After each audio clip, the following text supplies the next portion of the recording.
A housing village for people experiencing homelessness is opening up in Davis, and it's a one-stop shop designed to help people transition to a life of stability and also an example of how life can be. And it's a project that's been 6 years in the making that is finally coming to fruition thanks to support from the community and some funding from the Federal American Rescue Act. So tonight I got a tour ahead of the village's big debut that's happening later this week. This is Paul's Place. This is a new facility that we're opening up sometime in the next few weeks. And this is on H Street in Davis. This is on H Street in Davis. And this replaces an old building we had here for many years that we demolished to build a new building here. And this is the entrance. This is the first thing people will see. This is the first floor. This is going to be what's called our resource center. But the intent here was to kind of build different programs all under the same roof. So we have the resource center, day shelter on the first floor, transitional housing program for 10 folks on the second floor. And the great improvement here is that on the third and fourth floor, we have 9 units of permanent supportive housing on each floor. So we're going to help 18 folks get off the streets of Davis into housing. This is the permanent housing floor. About how many people are you able to house between both the floors? 18 total. That's the goal. There's 18 units of housing. We're anticipating one per unit. And it's pretty much like a small apartment. I mean, you have your refrigerator, you have your stove, you have a microwave. Yes. I mean, the intent really is for it to feel like someone's apartment, someone's home. It is someone's apartment. That's what it's intended to be. So you don't want the shelter feel? No, not at all. Why? Because we want people to become liking their home, feeling it's their place, feeling they can do what they want in their unit, and become invested in being here. I mean, you know, it's the alternative to being out in the streets, and we want it to feel as much like a home for them to have as we can provide for them. There is a formal thing we do call an intake, kind of get some basic demographic information about them. It could be a very simple thing like making sure they get on SNAP food stamps or something along that line, or getting their Medicare or Medi-Cal card if that's what they don't have and they're eligible for. You know, a lot of times it's helping folks get, you know, basic information they need just to do things like getting into housing, like their driver's license, their social security card, their birth certificate, other things like that. If somebody just walks in and they say, look, I would like to inquire about permanent housing, that's something they can just walk right into? They can just walk right in. Like any other apartment, they can do what they want to do. I mean, this is going to be run as a housing first model, which means that we're going to be taking folks right off the streets, moving into housing, and whatever comes with that. So it's going to be taking folks as they are, moving them in here, and working with them to make sure that they can meet the requirements of the lease. What's been the community reaction to the building coming to the area? Oh, I think it's been, we had, we started working on this project almost 6 years ago now, and I think the response from the Davis community has been pretty fantastic, frankly. And it's called Paul's Place. Why is it called Paul's Place? It's kind of in honor of my dad. My dad was a World War II veteran. It had a pretty profound effect on my dad's life and led him to do some things during his life that I don't think he'd be proud of. But there was something that happened in his life when I was younger that made him quit and become a good dad again. So I kind of look at Paul's Place as being a place for people to heal, a place for people to kind of get to a point where they become whole people all over again. Success to me here means that we help folks get off the streets. Do you hope people kind of take after this model that you've built? It's not a shelter, but it feels like more like a home or an apartment. Are you hoping that other communities look at this as an example of what may work better than a shelter? Well, I'm not a big fan of shelters anymore, frankly, for a variety of reasons, because there's no end result there that I can foresee that's easily attainable for folks. So you feel like you've seen the same cycle over and over Same when it comes to cycle shelters? over and over again. You know, I mean, I look at this and I'm not clear that every community would replicate what we're doing on the first and second floor here. But I clearly think what we've done here on the third and fourth floor, the smaller units, and set up in a way that you can house folks. Many of the unhoused people that we speak to, their biggest thing getting into a shelter is they have to do something with their animals. They're not allowed to bring them with them. Will they be able to do that here? Yes. Yes, we will be allowing people with service animals and companion animals to move in. For people that have a lot of belongings and they want to bring them into, the home with them, is that something that they will be able to do, is store their belongings? They're certainly going to be able to bring their belongings in with them. I mean, as you find in every place, there's only limited storage here. So I mean, I think it's going to be tough if they have like a lot of stuff to bring in. I had to make every last inch work, and it had to meet code or it couldn't be built. And so I'd say that was the unique aspect. The architecture of this building was very intentional. Walk me through it. The most important part of this building is the entrance for the day use, and it's a red H. And the idea is that the building is a welcoming building, and the H stands for goalposts. So as you see the H, you can definitely see the H right there. yes, and it stands for home. It stands for hope.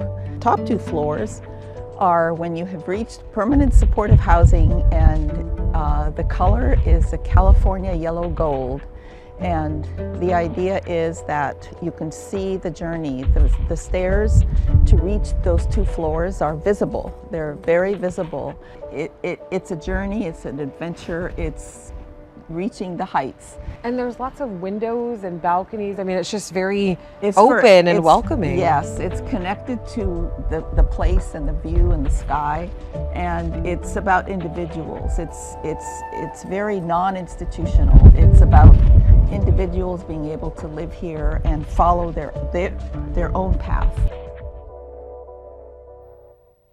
And Paul's Place really describes itself as a local response to a national problem, and they hope that they can be a model solution to our homelessness crisis. And speaking about the issue, how much progress have the city and county of Sacramento made in housing our neighbors living on the streets? The two entered into an agreement back in December to coordinate their solutions, and it included a 60-day goal. And that deadline actually passed over the weekend. So Becca Habegger joins us now. I mean, Becca, did they meet those goals? I guess is my first question. Sure. Well, like many answers to these types of questions, yes and no, right? They successfully expanded to 24/7 the Sacramento Mental Health Urgent Care Center on Stockton Boulevard. They're soft launching this month the new Wellness Crisis Call Center and Response Team that's formally called the Alternatives to 911 for Mental Health. It's a hotline that can be called instead of 911 when someone's having a mental health crisis. Now, where the county and the city are close but not quite is on these following two 60-day goals. Number one, creating something called a coordinated access system. That's basically a living, breathing electronic database of all the shelter beds in the county, city, and through nonprofits. Leaders say that database is almost done. The success depends on having beds, and certainly the city and county combining their bed capacity so that there are no boundaries really between city and county is crucial. Okay, so that other 60-day goal that's almost done is the city and county adopting a collaboration protocol. What's that? Well, it's a specific roadmap for how the city and county plan on achieving all of the longer-term goals they've set out for themselves. And one of the long-term goals was really creating those outreach teams, you know, people that are on the streets. Yeah, exactly. Going into these big encampments. So by early June, the city and county have a goal of creating 10 outreach teams. They have 50 people they're hiring for those. Those teams will go to large encampments and connect with people there and give them services, connect them with shelter. Those teams will also include a behavioral health worker with the county who will be able to even diagnose mental health issues on site. We're all under a tremendous amount of pressure, rightfully so, to not only get the supports in place to help those who are unsheltered, help them get into housing, help them with the behavioral health supports they need for untreated mental illness and addiction, but also to make sure we clean up our neighborhoods, make sure we remove encampments that are causing problems in communities. And I want to be clear here because leaders say that it will take a while before the public starts seeing any changes. Right, yeah. Mayor Darrell Steinberg says he's feeling hopeful, but he's not going to start feeling really good until people are able to kind of see tangible results, especially with big encampments and very popular, heavily trafficked corridors being cleaned up and those folks given humane treatment, giving services, given actual beds. And give us a quick run of the numbers. What do we know so far? Yeah, so in short, at last count, Sacramento County's homeless population is about 9,300 people, and there are only about one bed for each 4 people. So we need more beds, we need more housing, and this is just one piece of that puzzle toward solving the homelessness crisis. All right, Becca, thank you so much. We appreciate it. All right, after the break, a powerful earthquake kills thousands overseas. But could we see something like that happen here?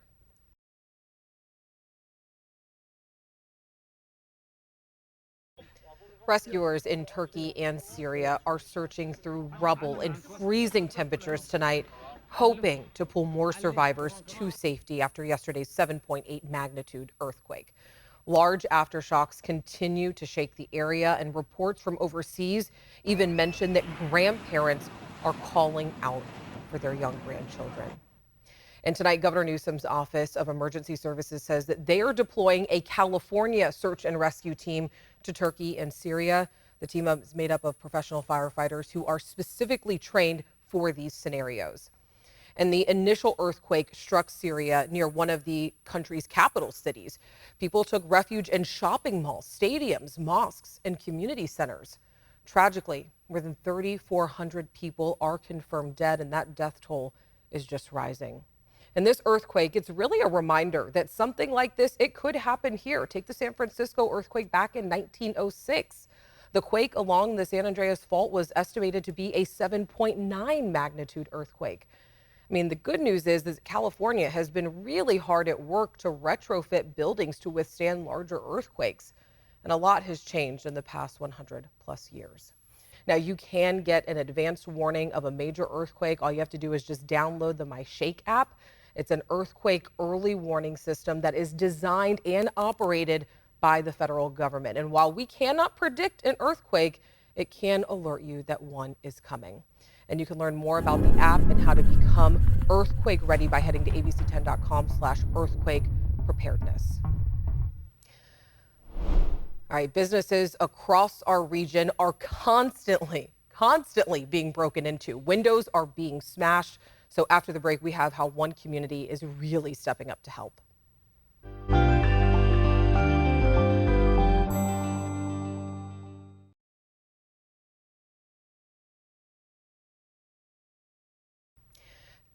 Northern California has a big problem with window smashing. Seriously, I can give you 3 examples just off the top of my head. So back in July of last year, Flower Dust Pizza Company out in Roseville had 17 of their windows smashed. And that was after they already paid $20,000 to replace their windows from someone previously smashing them. And then in December, Toy Fusion and Arden had their windows smashed and $13,000 worth of items stolen. And then last month, Zanzibar Trading Co. had its windows smashed in for about the 12th time in 2 years. Try to figure that one out. And then just a few days ago, Mountain Mike's Pizza in Midtown had its glass door smashed in. The family-owned franchise was broken into about 1 in the morning last Thursday. And here's what the owners had to say. There was an individual who was hanging out in the front, and he was here for quite a while. Decided to pick up a rock and decided to throw it at the window. Didn't break this one, and then he was successful at our front door. It's a family business. We take pride in taking care of our businesses. When something like that happens, it's more than just the damage. It's hurtful and painful to see somebody do that to your business. Now, the door at Mountain Mike's is still boarded up and it can be replaced. Man says that he would like to see more security in Midtown late at night and says that if you do see something, say something. And then there's Dry Cleaner Co-op out in Stockton. They had to move locations in downtown to a spot with less windows because they had so many break-ins. And ABC 10 first brought you this story back in 2021. But what didn't exist at that point was a program to replace windows free of charge. The Downtown Stockton Alliance is using federal funds to do just that and hoping to bring more businesses back to the area. Ariana Williams has the story tonight. I would go to bed like crossing my fingers like, please, I do not want to wake up to another break-in. And that's how frequent it was. Through some American Rescue Act funds, we received a grant to help our business owners if they have a broken window or door, which happens sometimes either by vandalism or just an accident, or whether it was old and just needed to be replaced. So we'll pay the reimbursement back for the business owner once they replace it. Having a store here downtown has been filled with a lot of ups and downs. There have been break-ins and run-ins with unhoused people that have been a bit strenuous, to say the least. After a certain point, we just decided that we need to protect our business because break-ins were just happening so frequently. So we chose a place with less windows, which was our thought process. relief. Relief was like the first thing that I experienced. But there's also like a really cool, vibrant community here. Just to get people down here has been a struggle. The Downtown Stockton Alliance has helped make this a place where people want to like come. $50,000 will be allocated towards broken windows, and it'll be on a first come, first served basis. We need it to look nice and to attract tourists and visitors here, and blight and boarded up windows is not a good look. So we're hoping that by doing this it revitalizes some of the buildings and attracts people to come to beautiful downtown Stockton. Despite the inconvenience of like break-ins and just the perception that Stockton is given, it's such a beautiful place.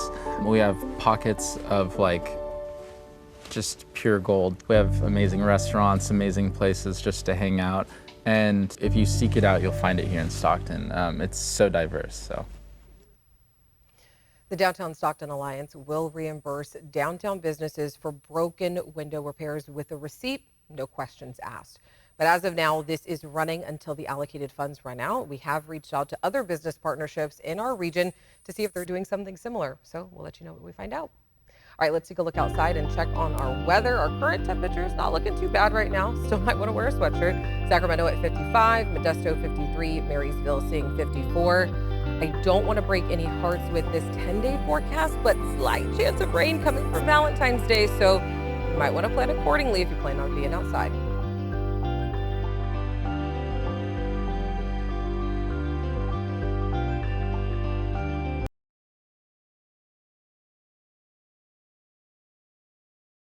Before we go, here's some of the other stories that people are talking about today. California is no longer trying to require K through 12 students to be vaccinated against COVID-19 to go to school. And this is a reversal from the state's earlier stance that caused a lot of contention back in 2021. And a 10-year-old was shot and killed last night in Yuba County in the middle of a family dispute. A 31-year-old man was arrested and is accused of homicide and felon in possession of a firearm. And Rock Creek Elementary School in Auburn is closing by the end of the school year. Officials blame a lack of funding, and 75% of the students are Hispanic and Latino. And parents are worried about the effects the closure will have on their kids. We're looking at kids that don't even speak English, like they come from another country and they already know their teachers, they already know how to communicate with them. So it's going to be really difficult if kids have to go to other schools and start all over again. That's the major concern. The district is consolidating Rock Creek to the 3 remaining Auburn Unified School District schools. There will be an informational town hall about the change at 4 p.m. at Auburn Elementary School tomorrow. And all right, we do want to end things on a good note whenever we get a chance. And there are a set of twins that are making their way through Sacramento right now, and they are on a mission to help kids in foster care and encourage others to be foster parents. So they are doing so by walking in every state. Our Mark S. Allen interviewed Tavon and Davon Woods recently, and they were in the foster care system, and they were inspired after seeing someone walk across the country for mental health. And the twins started their journey during the Foster Care Awareness Month. Their hope is really that one day they can open a location and help kids coming out of the foster care system.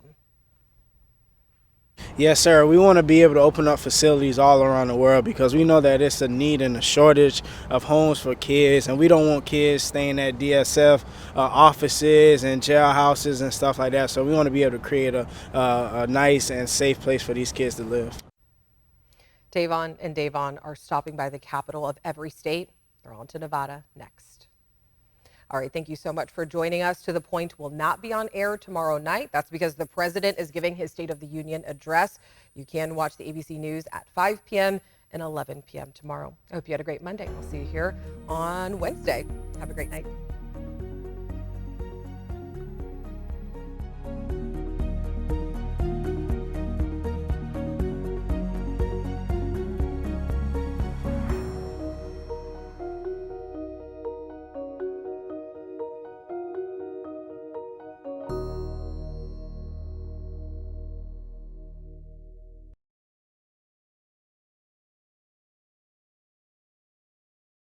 Hey, it's Alex. Just wanted to say thank you so much for watching.